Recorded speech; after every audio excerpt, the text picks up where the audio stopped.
Hey, I'm Michael, and this is Michael in the Middle. It's an intergenerational relational podcast for people who are interested in better human interaction. I'm glad you're here.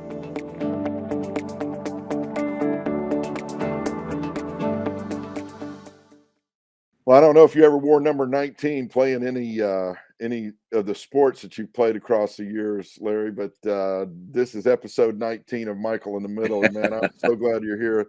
That's Pastor Larry Dunlap up in Salisbury, Maryland, and a guy that's becoming an even better friend in these last several months in particular. Larry Dunlap is the lead pastor at Crosspoint Church of the Nazarene on Nanticoke Road in Salisbury, Maryland. That's right. It is a great pleasure to have you here. Not only do I admire your work on a lot of different levels, but when we were up there in Salisbury a couple of weeks ago to celebrate our son Chad's 40th birthday, you were right there in the big middle of it with folks that came to help celebrate, and we appreciated that so much. Amy Freese, Chad's wife, now since 2006, kind of grew up in that church a little bit during her high school years, and Chad ended up, getting a job that allowed them to move back to Salisbury, and now our 8-year-old grandson, Reston, whom you've become well acquainted with, is very involved in that community in the church and playing baseball and just at the outset here, I just want you to know how much we appreciate you and the role that you are playing in our family's life. Thank you. There in Salisbury. Tell me a little bit about your family, Pastor. Well, let's see here. First of all, let me tell you, you mentioned Chad. He was just elected to the church board this Sunday. I don't think he even knows yet. I haven't told him yet, so you're the first to know. All right. That's great. So I'm excited about that. Good. But a little bit about my story. My dad was born in the hollers of West Virginia, kind of a alcohol-plagued environment. And he was saved under the ministry of his grandmother, Allie Spencer, who planted some Nazarene churches in West Virginia and also preached as an evangelist in Florida for some time. My dad's dad, my grandfather, died when he was 13 years old in a drunk driving accident. And the first time my dad ever saw his dad was in his casket as he marched by his body there in West Virginia. And my dad, luckily, my grandmother knew it was a tough spot they were in, and she sent him away to live with his great-grandmother, or his grandmother, Allie, my great-grandmother. And it was underneath her that he was saved. And my dad became a Nazarene minister. He went to Trevecca and was called to preach there. Interesting enough, he tells a story about being in John Knight's Bible class, and he was stressed out, and he had studied all night the night before, stayed up all night, and when he went through his Bible exam, he spelled Bible the whole way through, B-I-B-A-L. And Dr. Knight came in the next morning and said, have y'all not heard of the song, the B-I-B-L-E? Yes, that's the book for me. But he went to Trevecca there, was called to preach. Met my mother, who came from a broken home in Alabama. She was also there at Trevecca. And they got married and began ministering down in Atmore, Alabama, which is where I was born. Wow. And the whole story of my birth is kind of miraculous. My mother was not supposed to be able to have children. And so I really shouldn't be here. And my mom and dad should have never met. He should have died of drunk in the hollers of West Virginia. My mother should have stayed in a bad environment out on a farm in southern Alabama. But my whole story is a story of redemption. And my dad, as a minister, was very heavy on preaching redemption and God's amazing grace. And in my earliest years, I remember him dealing with people who were on the fringe and who had found no place in church. Early on, it was down in Mobile, on the beaches down there with the hippie. The hippie culture was big, those early 70s as I was growing up. And we would take a bus down there from the church, and somebody would play the guitar, and Dad would preach, and people would come around. We'd serve food, and sometimes we'd end up baptizing people right there in the Mobile Bay. And so my dad always had that kind of emphasis in his ministry, and all that kind of led to where I am today, I guess you'd say. So you kind of followed, as it were, in the family business. That's right. When did you sense that you should also be a minister? Right. It was actually January the 1st, 1989, which was a Sunday. I was at Mount Vernon Nazarene University, then college, and I had made a New Year's resolution. I was enrolled as a religion major. I was wrestling with a call, but I really had no clear call. And I had a meeting with my advisor, Dr. Alex Verghese, there, and he asked me about my calling, and I said, I don't have one really. And he said, well, that's a problem. We need to seek the Lord. And so I made the only New Year's resolution I've ever made in my life was in that late winter of December or so of 1988. I made the resolution that in 1989 I was going to find God's will for my life. And I came home. My dad was actually pastoring here at this church in Salisbury. I came Wow. home for Christmas break and hadn't told anybody about my resolution, but my dad preached a sermon January the 1st, 1989, entitled Finding God's Will for Your Life in 1989. And I was seated on the very back row. I was almost incredulous at it. I was seated with all the teenagers back there, not really paying much attention. He had a little outline in the bulletin. I remember seeing the title and thinking, you got to be kidding. And he made a call for people to come forward who wanted to seek God's will. And I thought, well, I made this resolution. I better be true to it in the first 12 hours of the new year. And so I came forward to pray. And I very clearly in that moment heard God particularly call me to preach. And I heard it very clearly. I got up and testified to it that day and started preaching that next year. And so that's been a long journey. But that's where my call started, right here in Salisbury. And now here I am at age about to be 53. Kind of come full circle, and I'm back here at the church God called me to preach in. That's amazing. So where have you been in between that time? You graduated from college, and Right. I know you've done some graduate work as well. Tell me a little bit about that. Yeah, graduated from Mount Vernon in 92, married my wife, Lori, that I met there at Mount Vernon in January of 93. Our 30th anniversary will be January the 9th coming up here. Nice. And we had our first baby out in Kansas City. While I was going to seminary there. Alan was born there in 95. And then we headed to Pennsylvania, where I was youth pastor for a little over 2 years, and had our daughter Aubrey there. And then headed from there to Mississippi for my first senior pastor assignment to the Jackson Emmanuel Church. Yeah. And I was there for about 5 years and had our youngest son, Benjamin, there. And then the Lord called us to Texas. And we did not have any babies in Texas. We'd have one every other place we lived, but we decided we weren't going to have one there. So we took a break in Texas, but we were there 18 years. Wow. And, Lord took us there. And actually, while I was in Mississippi that last year, I started doctoral work at the Iliff School of Theology, a program in homiletics underneath Tom Troger, who I'd been reading since my college days. And so I finished that degree up while I was in Texas. Was there 18 years, thought I would retire in Texas.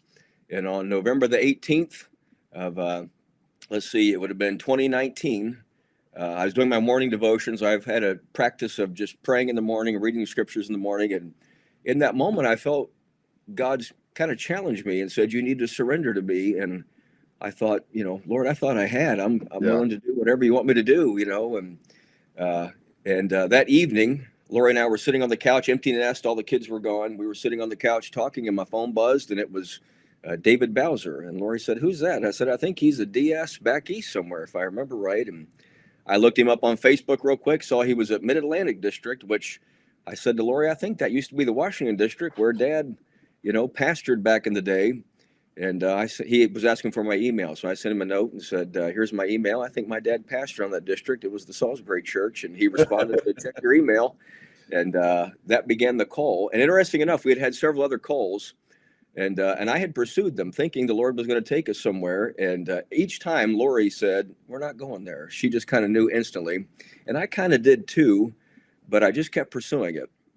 And one of them would have taken us close to her home in Ohio. Another one would have taken me close to my dad. And so I think that's why I kept pursuing it, even though I knew it wasn't meant to be.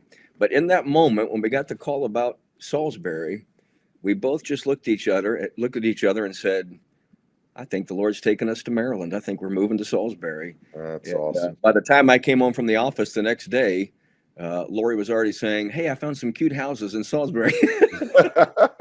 We hadn't even sent him a resume yet. So that's not hard to do. The Eastern Shore is surprisingly attractive. It is, yeah.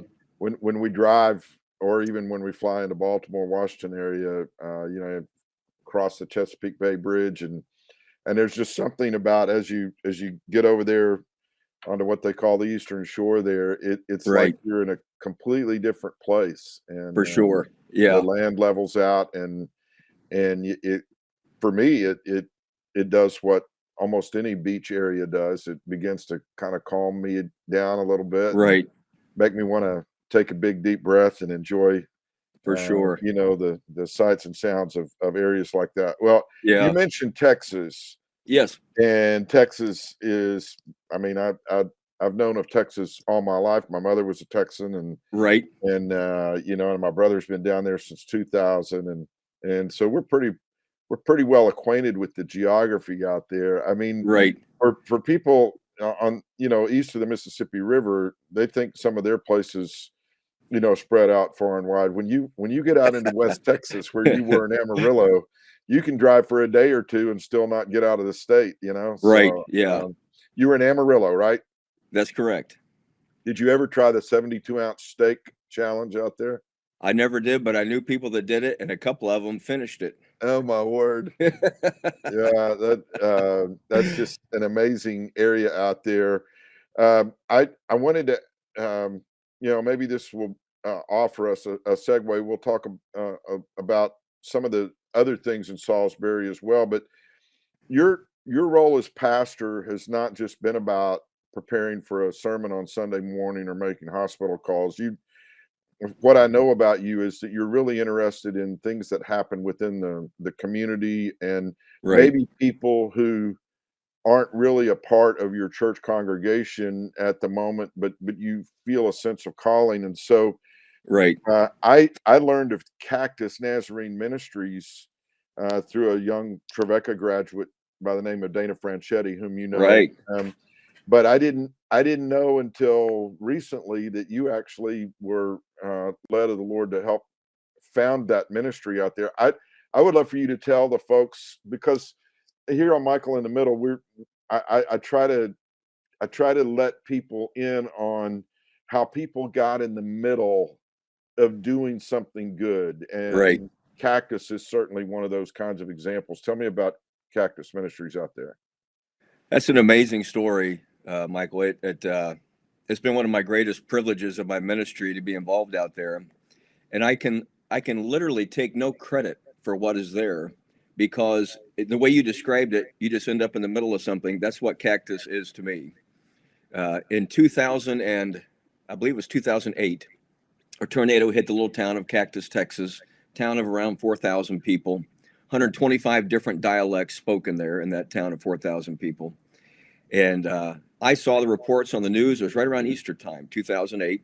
We had a Hispanic church in Amarillo, and that pastor I was good friends with, Arnulfo Rodas, he called me and said, actually, his daughter called me because he doesn't speak good English and I don't speak good Spanish. So his daughter called and said, Dad wants to go up to Cactus. He heard there's a bunch of Guatemalan immigrants up there who are suffering, and those are his people. And he said he was a Guatemalan immigrant. He wants to go up and see if we can help. So we drove up the day after the tornado, and the police, actually, the sheriff's department, had the town blocked off and weren't going to let us in. And we said, we're pastors, we're coming to just see how we can help. And there was a sheriff's deputy who actually let us in, who I came to meet some years later because he started attending my church in Cactus. And if that deputy hadn't let us in against the orders he had been given, probably none of this would have happened. But he felt compelled to let the church in to come see how we could assist. So Arnulfo and I walked around the town, met people. People hugged on us and cried on us, and we decided we were going to bring back some just disaster relief supplies. Mm. And in my mind, that's what it was going to be. We're going to organize. We're going to bring up some disaster relief, bring some immediate care and relief, and that's probably the extent of it. So we went up and did that, and we're going door to door. And Arnulfo again is visiting with people in Spanish, and all of a sudden this lady is just hugging me and crying on me, and her children are hugging me. And I said to Arnulfo, "What did you tell her?"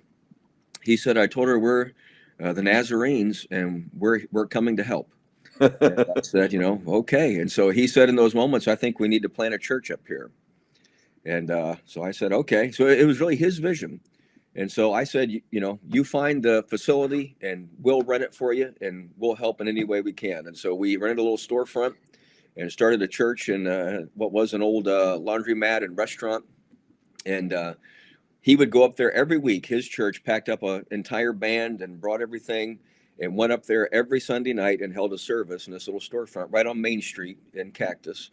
And we went up about once a month, and we would bring clothing, we would bring food, canned goods, supplies, and I would preach and somebody would translate. And so that's kind of how it got going. And I thought, that'll be the end of it. We're going to plant a church up here, And so we did that for years. The church got going. We stepped back, and things just kept happening, and we kept going up and doing things, kept responding. And then district superintendent came in, Dr. David Downs. He made his way up there eventually as he was making his way around to see the district. And he went up there and saw it and contacted me and said, "Have you ever been to Cactus?" And I said, "Well, yeah, we've been to Cactus." And he said, "I think we need to start a ministry center up there." And I said, "Okay." And so he contacted Alabaster and got funds to help start a building. And we went up, and then our church began to help, along with other people around the district, to help build a ministry center. And that kind of got going. We hired directors, and I thought, okay, that'll be the end of it now. And it just kept coming back, and we just kept going. And now I'm still the board chair, even though I'm 1,500 miles away on the Eastern Shore. I'm still the board chair of Cactus. And it's been a few years since I've been over there. Now I'll be back in February. As a matter of fact, I'm excited to get back over there. That's so it's cool. just a joy how that place has developed. There's now a full-fledged medical clinic, and we have licensed doctors who are there to serve the community. We're a Department of Justice approved immigration center, and we have 3 or 4 that are actually certified with the Department of Justice to do immigration work and help people. We do all kinds of compassionate ministry. We bring in teams from all around the country, including Trevecca, that come in and minister there, and it's just a marvelous ministry. There's no way in the time allotted, basically, at least for people's attention spans, to talk about the whole issue of immigration. Right. But why do you think immigration is so misunderstood? And how should Christian people who really do want to make a difference in the world, how is there a sentence or two or a Right. brief paragraph that Yeah. that you could offer to help people kind of understand why it's such an issue of importance, Yeah. You're right. It's tough to say it in a sentence or two. What I will say is this: it's highly politicized, Yeah. and it's used by both sides Right. to earn votes. I've served in Cactus under 4 or 5 different presidential administrations. Not much has changed for the immigrant or the refugee. Nobody stands with them. Mm. Nobody really cares. Nothing much changes. The work has been steady and consistent since 2008 there. Their plight is difficult. By the time they come to us, the reason we started immigration was this simple reason. By the time they came to us, they had already been robbed and taken advantage of on average of at least 3 times. Oh my. Where they had given notarios money to say, file my paperwork. And these people would take their money and file the paperwork knowing it's not going to go through, knowing the birth certificate, that they have is not going to be counted, whatever the situation, and then just say to them, "Sorry, we tried, it didn't work," and just take their money. And so we're able to do the work at a fraction of the cost. And we have a partnership with JBS up there, the big beef packing plant, which is what brings most of the people there. They work very hard jobs, and they actually partner with us and will send us the money to help file their paperwork, because we won't do it. We won't take the money until we know for sure everything is set. And, it's almost a give me that the paperwork will go through. Yeah. And so it's just the reason we started immigration work is because these people are used politically for gain, and they're taken advantage of at every turn. I think that's just such a helpful insight, and I want to add a lot of extra commentary to that. But that does fit with the middle way, right? And the middle way is so hard to really chase after. It seems like in such a politicized environment, right? And the politicization of any issue almost makes it impossible to solve any issue, right? And so I just wanted to say thank you, for what you did way back then and what you continue to do today, and all the folks who have worked both on the staff at Cactus and for who sure have volunteered across the years. At least it's one place where people are trying to make a difference For sure. Yeah, for people who have relatively little voice. I exactly. think one of the most tragic things about the immigration and refugee issue, as we're dealing with it now, is that these people are dealing with such dire conditions where they are Right. that they think, well, at least if I can get to the US border, maybe Right. something good will come of that. Yeah. And um, I think we need law and order. I'm not Sure. advocating for a full-on Wild West kind of situation, Right. but there's got to be something in between these two extremes that we've been caught in for There so sure long where is. that's Yeah, concerned. for Uh, sure. so so things are going well there at Salisbury from all the Yes. reports that I get. You're seeing lots of new life, but you're doing similar types of outreach, even though you're a long way away from, the southern border of the United States. Right. What are some parallels maybe that you've drawn in terms of outreach? It's easy to focus on the people who show up your church on a fairly regular basis on a Sure. Sunday morning or a Wednesday night, but you're also involved in some outreach in some really unique ways there in Salisbury and even over toward the Atlantic coast over there. I know a little bit about that, but I don't want to guide you too clearly into what all you want to say about that. But tell me about some of the cool things that have been happening Right. there with that. Well, as I mentioned my own history, I think growing up in church, I saw a ministry that was trying to reach those people on the fringe. And so being around those hippies in the 70s, and also some of the work cross culture my dad did with people there, and even here in Salisbury when I was a teenager, he was starting Haitian works here at the church and those kind of things. So coming here, we moved here in June of 2020, right in the middle of the pandemic. Things were just being allowed to open back up again. It was a crazy time. And one of the things I had come to believe as a pastor was that the people who are actually serving outside the church in Jesus's name are the people who seem to be growing spiritually. Not that we don't need classes inside the church, not that we don't need discipleship classes and Sunday school and all those things, but the people that had found a place of ministry outside the walls of the church and were making a difference in the lives of the community, they were really growing in Christ. And so as we begin to think about that here, I thought, what can we do? We're still very limited on being able to meet in the building. So what can we do out in our city? And so I started contacting the city of Salisbury and said, here's who I am. I just got in town. We just want to meet a need. What's a need in our town coming out of this pandemic we could help with? And it took a while. They're not used to those kind of calls. But the first thing that popped up was a guy that works in code division says, man, we've got all kinds of code violations that, we're not finding people for, but we're supposed to be. And there's a lot of people, elderly, a lot of people who just financially can't pay for the work to be done. And so we could use some help on a few houses. And so we just began to partner with the city to help some of these people. We helped redo a house right down the road here that's supposed to be sold to a low-income family to actually own their own home. That's still in the process. That was the first thing we started working on. We also helped an elderly woman who's battling cancer, who had code violations in her house. We helped get her house up to speed. Her name is Nancy. We developed a relationship with her. And so we just started doing that, and I called it Heal the City. And we just started partnering with the city to do those things. And as we were doing that, I started asking the question, where do you feel called to minister? Where do you see a need in our community that we could maybe help? And out of that, it wasn't my vision. It was just me asking the people, where do you see a need? And people started responding. One of the first ones was a guy named Doug here at the church, who's a surfer and a skateboarder. He came to me and said, man, I feel like God wants me to do something for surfers and skaters. And I was like, let's do it. And so we just began to have breakfast and talk and like, what could that look like? What could we do? And in the process of all that, I came across the organization. Actually, I'd heard of them for years, but Church in Action in Germany. And a good friend of mine from back when I was youth pastor in Philadelphia named Ed Dean is now the USA director of Church in Action. And I saw him post a link on Facebook about what they were doing. I ended up connecting with them. And man, it fit with what my vision was here. And so I began to partner with them and get a sense of how you can get some of these missions outside your church walls going on. And so Doug and I began to visit and dream. And so we started what he called Christian Surf and Skate.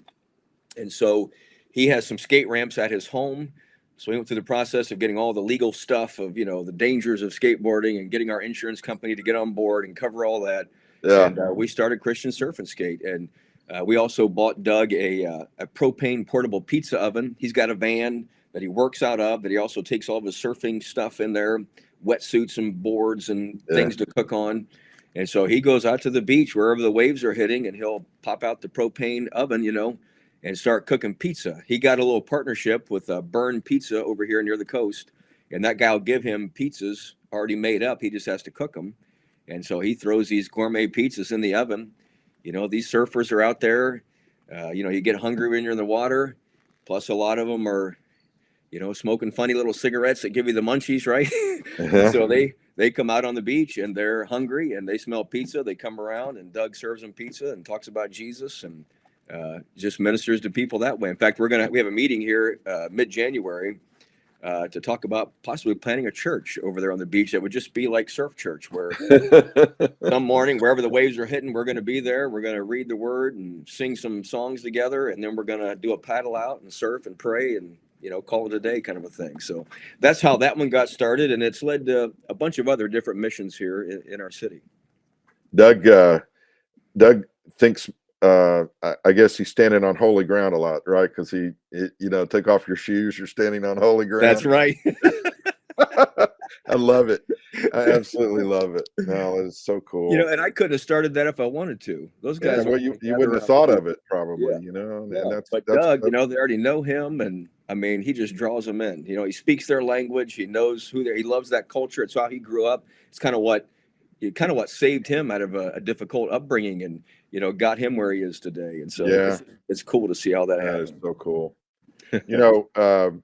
At least in our tradition, the folks in our circles feel pretty strongly about, the so-called pro-life movement. We want to see, babies have a chance to be born. Right. And without going into a lot of that, I mean, I think some of the things that happen within the legal system, we try to legislate morality sometimes and think that does the trick. Yeah.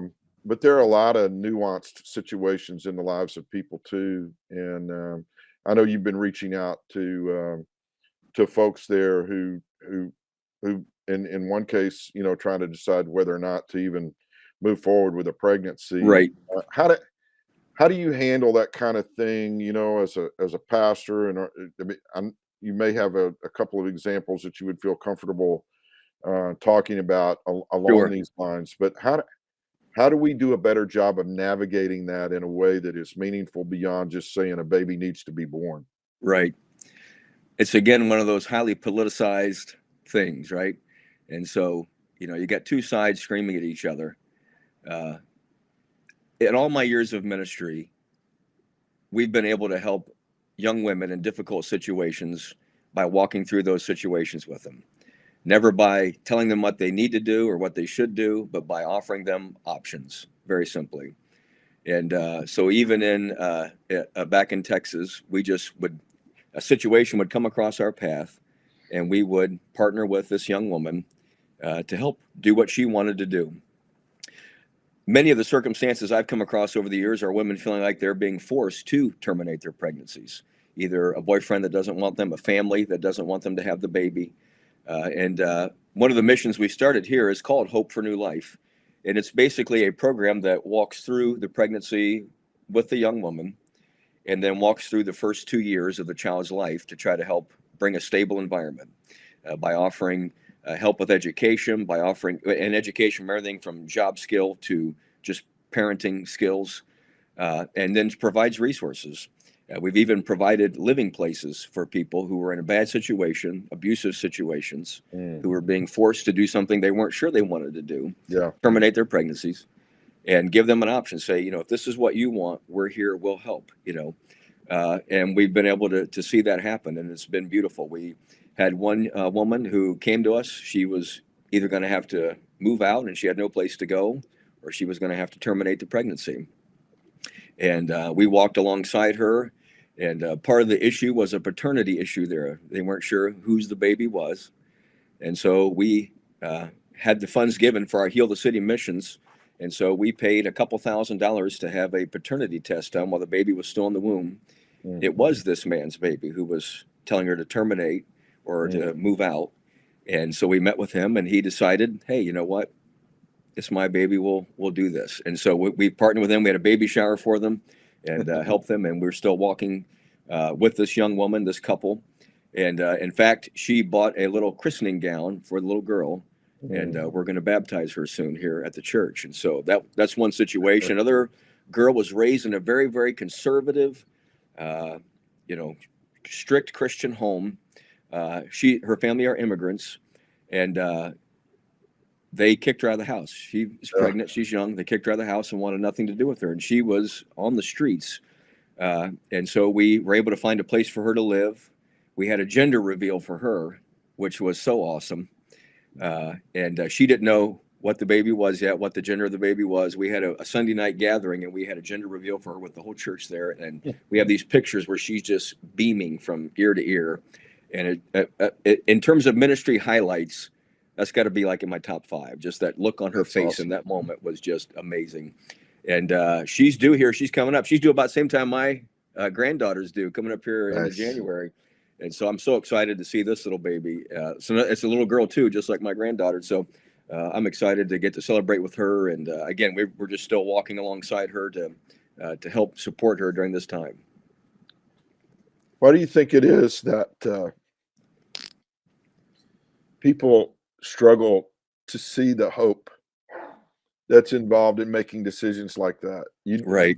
You didn't tell either of these young ladies that they needed to get their stuff together, Right. and get it all squared away before Right. you would offer them this kind of help and this For sort sure. of partnership. I mean, why do we think that people who haven't, really had an opportunity maybe to connect with, um, the way that God would have them perhaps order their life and that sort of thing? I mean, people make decisions all the time in a Yeah. moment. They didn't plan to make a mess of things, but I think sometimes people in the church end up wanting people to get it all together before they can come and be a part of things. And Right. how do you help people trust the Lord to do the work instead of us trying to do it for him, in terms of Right. life change and transformation and hope for new life, Yeah. Yeah. I think, a part of it goes back to what has been a recurring theme as we visited, the politicization and the polarization of the church has left people hopeless. They people feel like they know what they're going to hear. They're going to hear Fox News from one church. They're going to hear CNN from another church, and they're not really going to hear the hope of Jesus Christ. They don't know those terms maybe, but if they feel like they already know what they're going to hear when they go to church, why go? Yeah. If they can get it on the news feed, why go to church? I wouldn't go to church if I felt like that's all there was. And I think when the church is able to move past all that and get out of bed with Rome, one side of the church likes the right side, one likes the left side of the bed, right? But they're both in bed with Rome, and just offer the hope of Jesus Christ. There are people who, won't support Cactus because they feel like maybe we're too much to the right, because we won't say, open the borders or whatever, right? Right. There are people who would be timid about supporting our Hope for New Life because is it too far to the right? And there are people who wouldn't support Cactus because does it lean too far to the left? Or there are people that won't support New Life, Hope for New Life, because we give these women the option, and we tell them right up front, we're going to love you no matter what. We're here for you no matter what. So if you decide you're going to terminate this pregnancy, we are here. We love you. We care. We still want to walk with you. There'll be other things that you're going to wrestle with and deal with in the days ahead if you choose that. So let us just be here for you. But there are people who probably wouldn't support it because, well, that sounds like it's too far to the left. When we can move past that and just minister to the needs of people and just offer the hope of the gospel, I think that's what gives people the willingness to say, I'm willing to listen. I'm willing to let you help me. I'm willing to let you minister to me. I can totally see how what you just said there could be misconstrued as somehow being okay if For sure. with an abortion. Right. That's not it at all. But Yeah. but a person is going to make their own decision, Right. regardless of they're going to make a decision about what they're going to do with that. And Right. if you tell the person, well, if you make this decision, that we would prefer you not make, that's the end of our relationship. Exactly. Yeah. Then obviously it's the end of your relationship. You've already lost the opportunity to speak to them. But Right. when you say to a person, man, I wish you wouldn't do this, but I want you to know I'm still going Yeah. to be here, That's even it. if you do, because ultimately that's what, in terms of our understanding of the gospel, Yeah. is that we make choices a lot of times that would go against what our heavenly Father would desire for us, but God Right. God never runs away, I mean, Exactly. and Exactly. I think sadly a lot of people misappropriate grace to just give them license to live however, and then they can say they're sorry at some point, Sure. Yeah. which is so unfortunate because the consequences of those choices, uh, For sure. are not just wiped away, Right. but Right. anyway, I appreciate the sensitivity with which you approach these kinds of situations, and the way that you tell people that, man, we're going to be here, and Right. Right. we we're going to walk with you through this, and I the mere fact that you show an openness to work with people with whom you may disagree on certain points, um, I think actually opens the door even wider Right. to what you believe, Yeah. Yeah. about how life ought to be lived. So, Right. Right. kudos on that. Really, really appreciate that. All right, hey, let's shift gears for just a minute. Okay. Um, I love these convertible rides that you used to put up on social media with your dad, especially. Yeah. Um, you have a real zest for life. I know that you love the outdoors and that Right. sort of thing. What is there about is there a metaphor for something in your life that relates to joy, something like throwing the top back and driving down Yep. the highway with the music up loud, or what are some of the things that give you life even outside of your sense of calling as a pastor and that sort of thing? Tell me about some of the Right. things you do for fun. So when I was in college at Mount Vernon, Terrell Sanders, one of my professors there, who I dearly love, and I've kept in contact with over the years, he made a Yeah. statement one time in a class that said, the best pastors and the best preachers are people that have a vast experience of different things. Yeah. And he kind of in that moment, he just was kind of encouraging us: if you get an opportunity to do something, do it. You'll be happy you did. You'll be a better person for it, and it'll add to your ability to relate to people. And so I really took that to heart. And so the first thing that I did was it was spring break coming up. Our sophomore year of college, I think it was. We didn't have any money to go anywhere, and we saw this ad up in Canton, Ohio, for $99. You could learn to skydive and do 3 jumps. Oh my. So that was my first experience. So I remember telling Taylor Sanders, "Hey, remember what you said about that?" And he's like, "Yeah." And I'm like, "We're going skydiving." He's like, "Oh dear, I don't know if I meant that or not."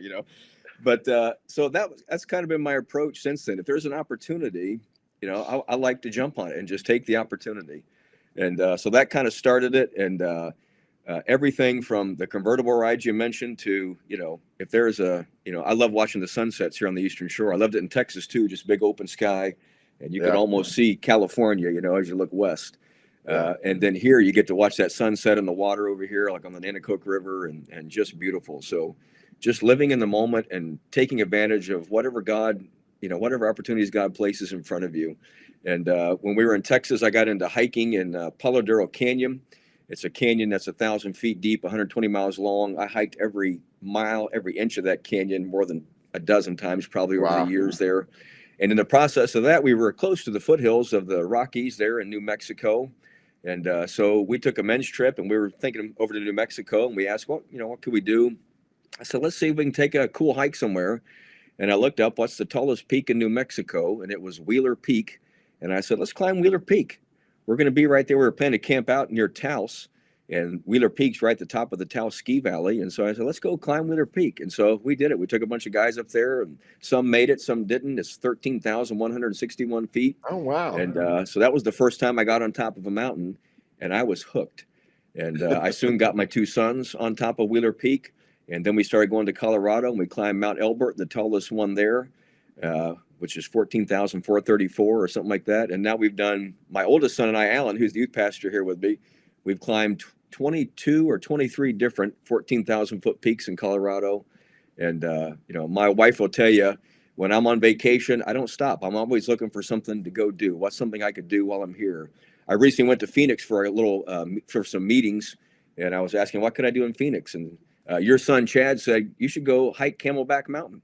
Yeah. So I ended up not flying out till 11 o'clock that night and didn't arrive till the next morning in Baltimore. But I did that so I could get on top of Camelback Mountain before I got back. So that's just kind of my approach. And I do that with people too. Like if somebody says, hey, I'm going to go see if I can go pray for this guy that's down here in the street. I mean, I'm going to go, not just because I'm a pastor and because it's a spiritual thing, but I want to go meet this guy. I want to go have this experience and get to share life with this person. And by doing that, I've got a bunch of stories I could share, right?